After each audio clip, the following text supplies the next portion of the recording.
नमस्ते, आप सभी का स्वागत है हमारे चैनल नॉलेज आर्ट हब में। आज हम आपको सुनाने जा रहे हैं प्रेमचंद जी की सर्वश्रेष्ठ कहानियों में से एक कहानी कफन। तो चलिए ज़्यादा देर न करते हुए कहानी की शुरुआत करते हैं। एक झोपड़ी के द्वार पर बाप और बेटा दोनों एक बुझे हुए अलाव के सामने चुपचाप बैठे हुए थे और अंदर बेटे की जवान बीबी बुधिया प्रसव वेदना में पछाड़ खा रही थी। रह रह कर उसके मुंह से ऐसी दिल हिला देने वाली आवाज़ निकलती थी कि दोनों कलेजा थाम लेते थे। जाड़ों की रात थी, प्रकृति सन्नाटे में डूबी हुई, सारा गांव अंधकार में लय हो गया था। गीसू ने कहा, मालूम होता है बचेगी नहीं, सारा दिन दौड़ते हो गया, जा देख तो आ। माधव चिढ़कर बोला, मरना ही है तो जल्दी मर क्यों नहीं जाती, देखकर क्या करूं। तू बड़ा बेदर्द है बे। साल भर जिसके साथ सुख चैन से रहा, उसी के साथ इतनी बेवफाई। तो मुझसे तो उसका तड़पना और हाथ पांव पटकना नहीं देखा जाता। चमारों का कुनबा था और सारे गांव में बदनाम। गीसू एक दिन काम करता तो 3 दिन आराम करता। माधव इतना कामचोर था कि आधा घंटे काम करता तो घंटे भर चिलम पीता, इसलिए उन्हें कहीं मजदूरी नहीं मिलती थी। घर में मुट्ठी भर भी अनाज मौजूद हो तो उनके लिए काम करने की कसम थी। जब 2-4 फाके हो जाते तो गीसू पेड़ पर चढ़कर लकड़ियां तोड़ लाता और माधव बाजार से बेच लाता। और जब तक वह पैसे रहते दोनों इधर उधर मारे मारे फिरते। गांव में काम की कमी न थी, किसानों का गांव था, मेहनती आदमी के लिए 50 काम थे, मगर इन दोनों को उसी वक्त बुलाते जब 2 आदमियों से एक का काम पाकर भी संतोष कर लेने के सिवा और कोई चारा न होता। अगर दोनों साधु होते तो उन्हें संतोष और धैर्य के लिए संयम और नियम की बिल्कुल जरूरत न होती। यह तो इनकी प्रकृति थी। विचित्र जीवन था इनका। घर में मिट्टी के 2-4 बर्तन के सिवा कोई संपत्ति नहीं। फटे चित्रों से अपनी नग्नता को ढाके हुए जिए जाते थे, संसार की चिंताओं से मुक्त। कर्ज से लदे हुए, गालियां भी खाते, मार भी खाते, मगर कोई गम नहीं। दिन इतने की वसूली की बिल्कुल आशा न रहने पर भी लोग इन्हें कुछ न कुछ कर्ज दे देते थे। मटर आलू की फसल में दूसरों के खेतों से मटर या आलू उखाड़ लाते और भून भान कर खा लेते, या 10-5 ऊख उखाड़ लाते और रात को चूसते। गीसू ने इसी आकाश रत्ती से 60 साल की उम्र काट दी और माधव भी सपूत बेटे की तरह बाप ही के पद चिन्हों पर चल रहा था, बल्कि उनका नाम और भी उजागर कर रहा था। इस वक्त भी दोनों अलाव के सामने बैठकर आलू भून रहे थे, जो कि किसी खेत से खोद लाए थे। गीसू की स्त्री का तो बहुत दिन हुए देहांत हो गया था। माधव का ब्याह पिछले साल हुआ था। जब से यह औरत आई थी, उसने इस खानदान में व्यवस्था की नींव डाली थी और इन दोनों बेगैरतों का दोजख भरती रहती थी। जब से वह आई, यह दोनों और भी आलसी और आराम तलब हो गए थे, बल्कि कुछ अकड़ने भी लगे थे। कोई कार्य करने को बुलाता तो निर्ब्याज भाव से दुगनी मजदूरी मांगते। वही औरत आज प्रसव वेदना से मर रही थी और यह दोनों इसी इंतजार में थे कि वह मर जाए तो आराम से सोए। गीसू ने आलू निकालकर छिलते हुए कहा, जाकर देख तो क्या दशा है उसकी। चुड़ैल का पिसाद होगा और क्या, यहाँ तो ओझा भी 1 रुपया मांगता है। माधव को भय था कि वह कोठरी में गया तो गीसू आलू का बड़ा भाग साफ कर देगा। बोला, मुझे वहाँ जाते डर लगता है। डर किस बात का है, मैं तो यहाँ हुई, तो तुम ही जाकर देखो ना। मेरी औरत जब मरी थी तो मैं 3 दिन तक उसके पास से हिला तक नहीं था। और फिर मुझसे लजाएगी कि नहीं, जिसका कभी मुंह नहीं देखा, आज उसका उधड़ा हुआ बदन देखूं, उसे तन की सुध भी तो न होगी। मुझे देख लेगी तो खुलकर हाथ पांव भी न पटक सकेगी। मैं सोचता हूँ कोई बाल बच्चा हो गया तो क्या होगा। सौंठ गुड़ तेल कुछ भी तो नहीं है घर में, सब कुछ आ जाएगा भगवान दे तो। जो लोग अभी 1 पैसा नहीं दे रहे हैं, वे ही कल बुलाकर रुपए देंगे। मेरे 9 लड़के हुए, घर में कभी कुछ न था, मगर भगवान ने किसी न किसी तरह बेड़ा पार ही लगाया। जिस समाज में रात दिन मेहनत करने वालों की हालत उनकी हालत से कुछ बहुत अच्छी न थी और किसानों के मुकाबले में वे लोग जो किसानों की दुर्बलताओं से लाभ उठाना जानते थे कहीं ज़्यादा संपन्न थे। वहाँ इस तरह की मनोवृत्ति का पैदा हो जाना कोई अचरज की बात न थी। हम तो कहेंगे गीसू किसानों से कहीं ज़्यादा विचारवान था और किसानों के विचार सुनने समूह में शामिल होने के बदले बैठकबाजों की कुत्सित मंडली में जा मिला था। हाँ, उसमें यह शक्ति न थी कि बैठकबाजों के नियम और नीति का पालन करता, इसलिए जहाँ उसकी मंडली के और लोग गांव के सरगना और मुखिया बने हुए थे, उस पर सारा गांव उँगली उठाता था। फिर भी उसे यह तस्कीन तो थी कि अगर वह फटे हाल है तो कम से कम उसे किसानों की सी जी तोड़ मेहनत तो नहीं करनी पड़ती और उसकी सरलता और निहिरता से दूसरे लोग बेजा फ़ायदा तो नहीं उठाते। दोनों आलू निकाल निकाल कर जलते जलते खाने लगे। कल से कुछ नहीं खाया था, इतना सब्र न था कि ठंडा हो जाने दे। कई बार दोनों की ज़बानें जल गई। चिल जाने पर आलू का बाहरी हिस्सा ज़बान, हलक और तालू को जला देता था और उस अंगारे को मुंह में रखने से ज़्यादा खैरियत इसी में थी कि वह अंदर पहुंच जाए। वहां उसे ठंडा करने के लिए काफ़ी सामान थे, इसलिए दोनों जल्द जल्द निकल जाते। हालांकि इस कोशिश में उनकी आंखों से आंसू निकल आते। गीसू को उस वक्त ठाकुर की बारात याद आई जिसमें 20 साल पहले वह गया था।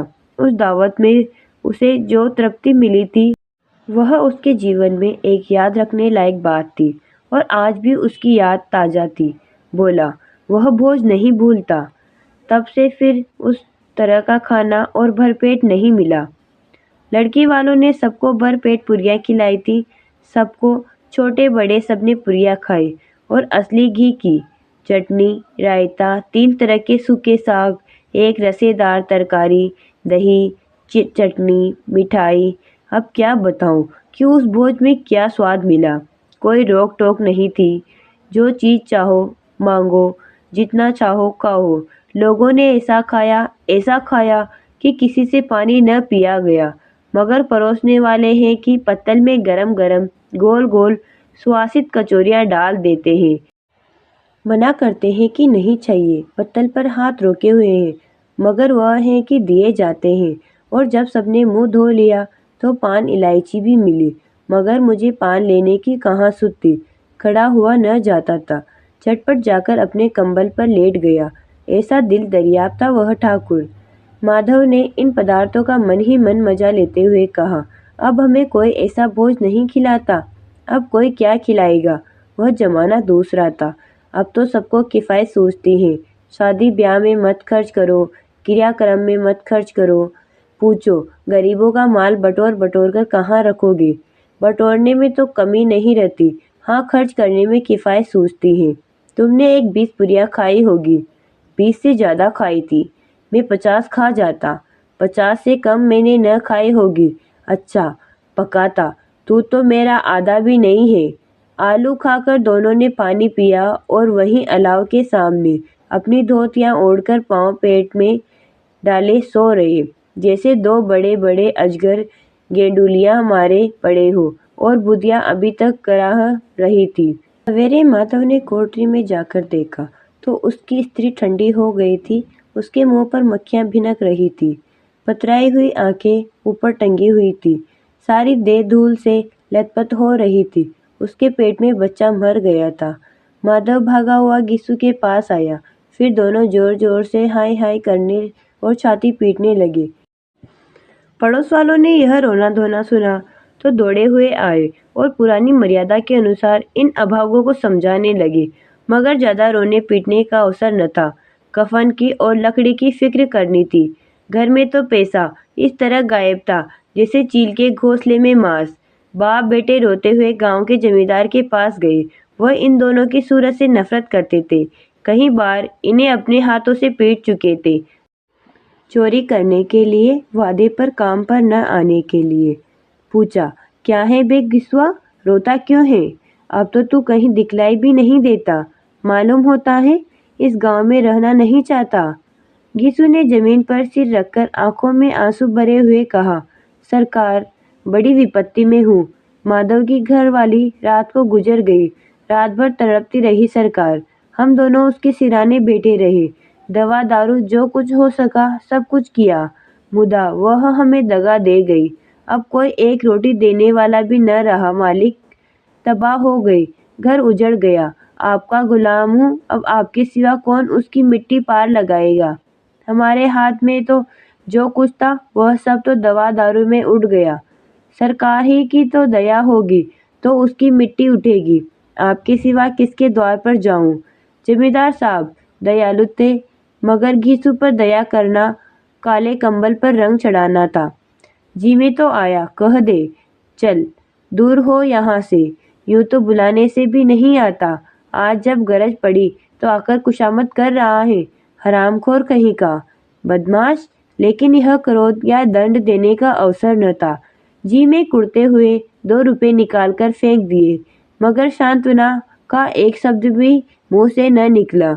उसकी तरफ ताका तक नहीं, जैसे सिर का बोझ उतारा हो। जब जमींदार साहब ने 2 रुपए दिए तो गांव के बनिए महाजनों को इनकार का साहस कैसे होता। गीसू जमींदार के नाम का ढिंढोरा भी पीटना खूब जानता था। किसी ने 2 आने दिए, किसी ने 4 आने। 1 घंटे में गीसू के पास 5 रुपए की अच्छी रकम जमा हो गई। कहीं से अनाज मिल गया, कहीं से लकड़ी। और दोपहर को गीसू और माधव बाजार से कफन लाने चले। इधर लोग बांस वास काटने लगे। गांव की नरम दिल स्त्रियां आ आकर लाश देखती थी और उसकी बेकसी पर 2 बूंद आंसू गिराकर चली जाती थी। बाजार में पहुंचकर गीसू बोला, लकड़ी तो उसे जलाने भर को मिल गई है। क्यों माधव? माधव बोला, हाँ लकड़ी तो बहुत है, अब कफन चाहिए। तो चलो कोई हल्का सा कफन ले। हाँ और क्या, लाश उठते उठते रात हो जाएगी। रात को कफन कौन देखता है। कैसा बुरा रिवाज है कि जिसे जीते जी तन ढांकने को चितरा भी न मिले, उसे मरने पर नया कफन चाहिए। कफन लाश के साथ जल ही तो जाता है, और क्या रखा रहता है। यही 5 रुपए पहले मिलते तो कुछ दवा दारू कर लेते। दोनों एक दूसरे के मन की बात ताड़ रहे थे। बाजार में इधर उधर घूमते रहे। कभी इस बाजार की दुकान पर गए, कभी उसकी दुकान पर। तरह तरह के कपड़े, रेशमी और सूती दिखे, मगर कुछ जचा नहीं। यहाँ तक कि शाम हो गई। तब दोनों न जाने किस देवी प्रेरणा से एक मधुशाला के सामने जा पहुँचे और जैसे किसी पूर्व निश्चित व्यवस्था से अंदर चले गए। वहाँ जरा देर तक दोनों असमंजस में खड़े रहे। फिर गीसू ने गद्दी के सामने जाकर कहा, साहू जी एक बोतल हमें भी देना। इसके बाद कुछ चिकोना आया, तली हुई मछली आई और दोनों बरामदे में बैठकर शांतिपूर्वक पीने लगे। कहीं कुंजिया ताबड़तोड़ पीने के बाद दोनों सरूर में आ गए।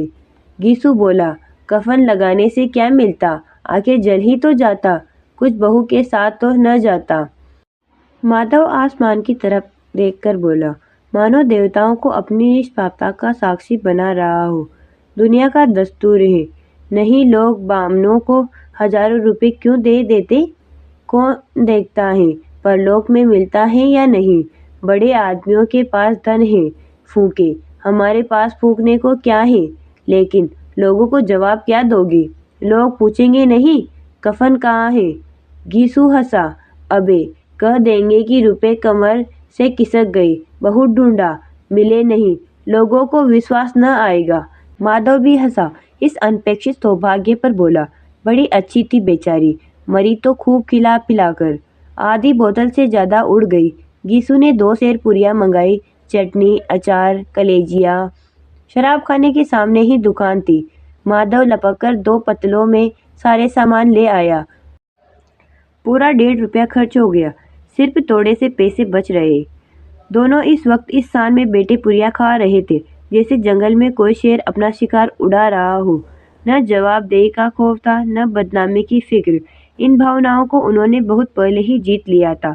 गीसू दार्शनिक भाव से बोला, हमारी आत्मा प्रसन्न हो रही है तो क्या उसे पुण्य न होगा। माधव ने श्रद्धा से सिर झुकाकर तस्दीक की, जरूर से जरूर होगा। भगवान तुम अंतर्यामी हो, उसे बैकुंठ ले जाना। हम दोनों हृदय से आशीर्वाद दे रहे हैं। आज जो भोजन मिला वह कभी उम्र भर न मिला था। एक क्षण के बाद माधव के मन में एक शंका जागी। बोला, क्यों दादा, हम लोग भी एक न एक दिन वहाँ जाएंगे ही। गिसु ने इस भोले भाले सवाल का कुछ उत्तर न दिया। वह परलोक की बातें सोचकर इस आनंद में बाधा न डालना चाहता था। जो वहाँ वह हम लोगों से पूछे कि तुमने हमें कफन क्यों नहीं दिया, तो क्या कहोगे? कहेंगे तुम्हारा सिर। पूछेगी तो जरूर, तू कैसे जानता है कि उसे कफन न मिलेगा? तू मुझे गधा समझता है? 60 साल क्या दुनिया में घास खोदता रहा हूँ। उसको कफन मिलेगा और बहुत अच्छा मिलेगा। माधव को विश्वास न आया। बोला, कौन देगा? रुपए तो हमने चट कर दिए। वह तो मुझसे पूछेगी। उसकी मांग में तो सिंदूर मैंने डाला था। कौन देगा? बताते क्यों नहीं? वही लोग देंगे जिन्होंने अबकी दिया। हाँ, अबकी रुपए हमारे हाथ न आएंगे। जो जो अंधेरा बढ़ता था और सितारों की चमक तेज होती थी, मधुशाला की रौनक भी बढ़ती जाती थी। कोई गाता था, कोई डींग मारता था, कोई अपने संगी के गले लिपटता था, कोई अपने दोस्त के मुंह में कुल्हड़ लगाए देता था। वहाँ के वातावरण में सुरूर था, हवा में नशा। कितने तो यहाँ आकर एक चुल्लू में मस्त हो जाते थे। शराब से ज्यादा यहाँ की हवा उन पर नशा करती थी। जीवन की बाधाएं यहाँ खींच लाती थी और कुछ देर के लिए यह भूल जाते थे कि वे जीते हैं या मरते हैं, या न जीते हैं न मरते हैं। और यह दोनों बाप बेटे अब भी मजे ले लेकर चुस्कियां ले रहे थे। सबकी निगाहें इसकी ओर जमी हुई थी। दोनों कितने भाग्य के भली हैं। पूरी बोतल बीच में है। भरपेट खाकर माधव ने बची हुई पुरियों का पत्तल उठाकर एक भिखारी को दे दिया, जो खड़ा इनकी ओर भूखी आंखों से देख रहा था। और देने के गौरव, आनंद और उल्लास का अपने जीवन में पहली बार अनुभव किया। गीसू ने कहा, ले जा, खूब खा और आशीर्वाद दे। जिसकी कमाई है वह तो मर गई, मगर तेरा आशीर्वाद उसे जरूर पहुंचेगा। रोए रोए से आशीर्वाद दो, बड़ी गाड़ी कमाई के पैसे हैं। माधव ने फिर आसमान की तरफ देखकर कहा, वह बैकुंठ में जाएगी दादा, बैकुंठ की रानी बनेगी। गीसू खड़ा हो गया और जैसे उल्लास की लहरों में तैरता हुआ बोला, हाँ बेटा, बैकुंठ में जाएगी। किसी को सताया नहीं, किसी को दबाया नहीं। मरते मरते हमारी जिंदगी की सबसे बड़ी लालसा पूरी कर गई। वह न बैकुंठ जाएगी तो क्या ये मोटे मोटे लोग जाएंगे जो गरीबों को दोनों हाथों से लूटते हैं और अपने पाप को धोने के लिए गंगा में नहाते हैं और मंदिरों में जल चढ़ाते हैं। श्रद्धालुओं का यह रंग तुरंत ही बदल गया। अस्थिरता नशे की खासियत है। दुख और निराशा का दौरा हुआ। माधव बोला, मगर दादा, बेचारी ने जिंदगी में बड़ा दुख भोगा, कितना दुख झेल कर मरी। वह आंखों पर हाथ रखकर रोने लगा, चीखें मार मार कर। गीसू ने समझाया, क्यों रोता है बेटा? कुछ हो कि वह माया जाल से मुक्त हो गई, जंजाल से छूट गई। बड़ी भाग्यवान थी जो इतनी जल्द माया मोह के बंधन तोड़ दिए। और दोनों खड़े होकर गाने लगे, ठगीनी क्यों नैना झमकावे ठगीनी। पियक्कड़ों की आंखें इनकी ओर लगी हुई थी और यह दोनों अपने दिल में मस्त गाए जाते थे। फिर दोनों नाचने लगे, उछले भी, कूदे भी, गिरे भी, मटके भी, भाव भी बनाए, अभिनय भी किए और आखिर नशे में मदमस्त होकर वहीं गिर पड़ी। ये कहानी यही समाप्त होती है। आपको कहानी कैसी लगी कमेंट बॉक्स में ज़रूर बताएं, ताकि हम आपके लिए ऐसी ही कहानियाँ लाते रहें। धन्यवाद।